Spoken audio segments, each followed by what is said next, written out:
ते दांडो तो केवळ पांडुरंग. सर्वप्रथम मी आपल्या सर्वांना आषाढी एकादशीच्या खूप खूप शुभेच्छा देते. रामकृष्ण हरी. मी मनीषा चौधरी आपले पिंपरी बालमंदिर शाळेकडून स्वागत करते. आषाढ महिन्यामध्ये माऊलीचा दुधासारखा घुमलेला बसू लागतो. मग साऱ्या भक्तांना वेग लागतात ते आपल्या भगवंताला भेटण्याचे. म्हणून आपल्या महाराष्ट्रात म्हटलं जातं की जगाच्या कल्याणा संतांचे प्रतीक. मग संत ज्ञानेश्वर महाराज, संत तुकाराम महाराज, एकनाथ महाराज, चोखामेळा, कान्होपात्रा अशा अनेकांना सावळ्या विठुरायाचं दर्शन घडवलं. तोच विठुराय म्हणजे पंढरीचा विठ्ठल, म्हणजे आपल्या महाराष्ट्राचे आराध्य पांडुरंगी तुझी रे गोविंदा रूप सादर करत आहे. चला तर मग आपण या चिमुकल्यांचं सादरीकरण पाहूया.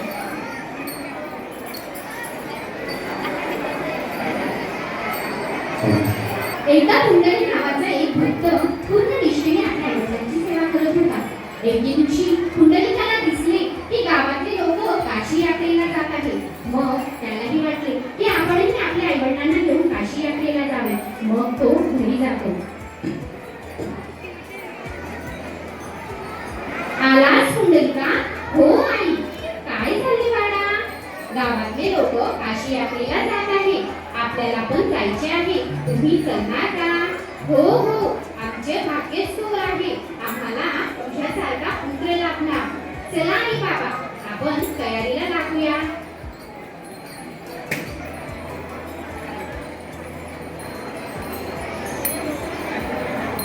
पुंडलिक आपल्या आई बाबांना घेऊन यात्रेला निघाला.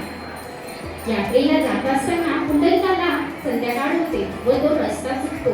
मग त्याला रस्त्यामध्ये ऋषी दिसतात. पुंडलिक त्यांना हात जोडून म्हणतो, महाराज, तुम्हाला काशी यात्रेचा मार्ग माहिती आहे का? नाही नाही, मला काशी यात्रेचा मार्ग माहित नाही, पण तुम्ही रात्रभर माझ्या आश्रमात आराम करू शकता.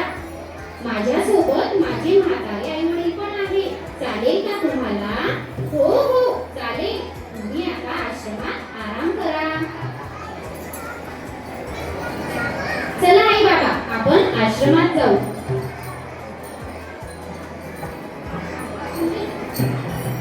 पुंडलिक आई बाबांना घेऊन आश्रमात जातो.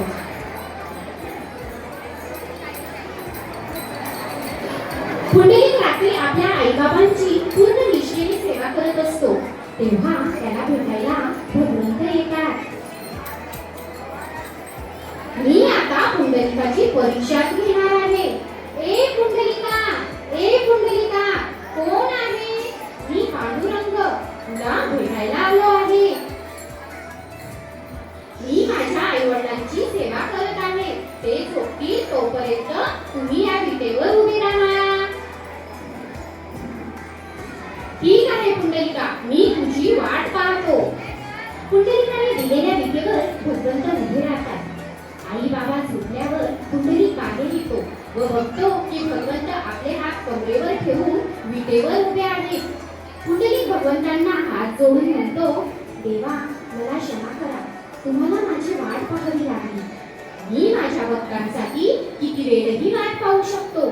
तुला काय मागायचे आहे ते तू माग. विठ्ठला, तुम्ही असेच विटेवर उभे राहा व आम्हा सर्व भक्तांवर असेच प्रेम करा, हीच माझी इच्छा आहे. तथास्तु, तथास्तु, तथास्तु असे म्हणत भगवंतांनी पुंडलिकाला आशीर्वाद दिला. तेव्हापासून भगवंत युगानुयुगी या विटेवर उभे आहेत. म्हणूनच म्हणतात, युगी 28 विटेवरी उभा, वामांगी रखमाई दिसे दिव्य शोभा. पुंडलिकाच्या भेटी परब्रह्म आलेला, चरणी वाहे भीमा, उद्धरती जगा, उद्धरती जगा.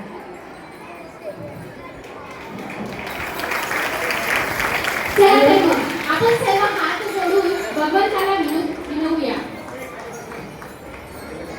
सर्वांनी हात जोडून भगवंताला विनंती करूया. सर्वांनी हात जोडायचे. सर्व विद्यार्थी, नको पांडुरंगा मला सोन्या चांदीच दाणे, नको पांडुरंगा मला सोन्या चांदीच दाणे, फक्त भिजव माझ्या शेतकऱ्याचं राणे.